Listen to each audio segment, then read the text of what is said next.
The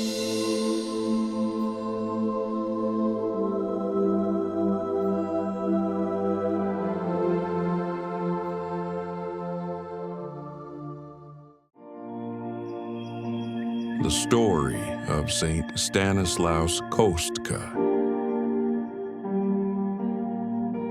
Subscribe to our channel to receive more content like this.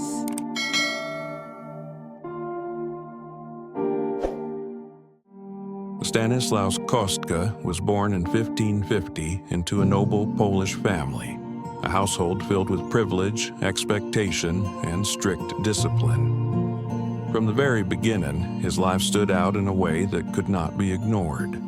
While other boys his age thought about games, hunting, and titles, Stanislaus thought about God. Even as a child, he spoke gently, prayed with sincerity, and cared for those in need.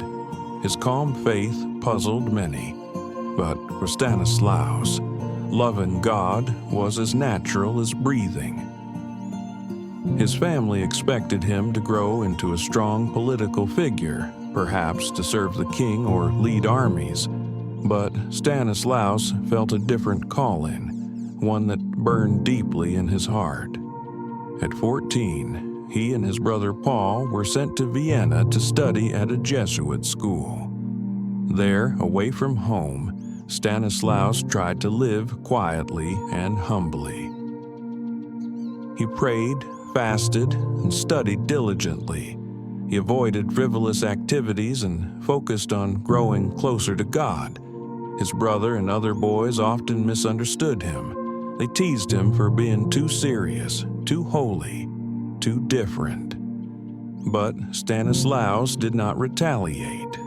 Instead, he chose patience and kindness, trusting that God saw everything. During his studies, Stanislaus became very ill. His fever was so severe that he believed he might die. In his suffering, he turned to prayer with all his heart. He begged God for strength and comfort, and soon he experienced a moment that would change his life forever. According to tradition, Saint Barbara, the patroness of a holy death, appeared to him. She came with 2 angels and the Eucharist, bringing him spiritual comfort when no priest was allowed to visit. Stanislaus felt peace fill his heart, and soon after, he made a miraculous recovery. For him, this was a clear sign. God had a purpose for him. From that day forward, Stanislaus felt a strong calling to become a Jesuit. But his family fiercely opposed the idea. His brother mocked him openly, and his father sent angry letters condemning his desire. A noble son joined in a religious order? For the Kostka family, it was unthinkable. Yet Stanislaus could not deny the voice of God in his soul. He knew this was his path, even if it meant a great sacrifice.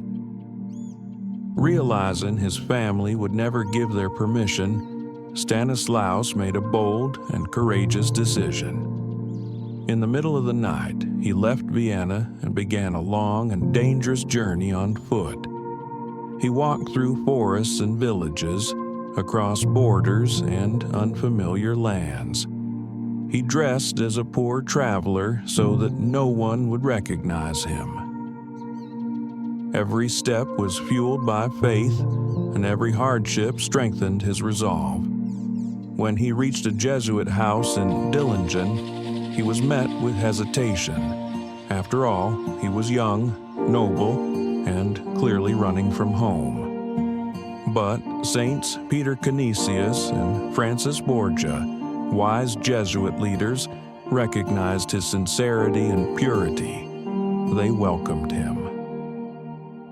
In Rome, Stanislaus finally became a Jesuit novice.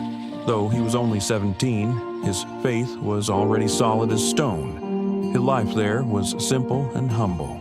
He woke early, prayed deeply, worked cheerfully, and served others with joy.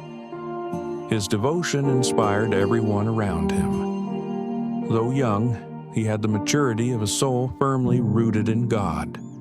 Those who met him could sense something special, as if heaven had touched earth. But Stanislaus's time in religious life was short. Only 10 months after arriving in Rome, he fell ill again, this time gravely. Though his body weakened rapidly, his spirit remained strong. He offered his sufferings to God with peace and trust.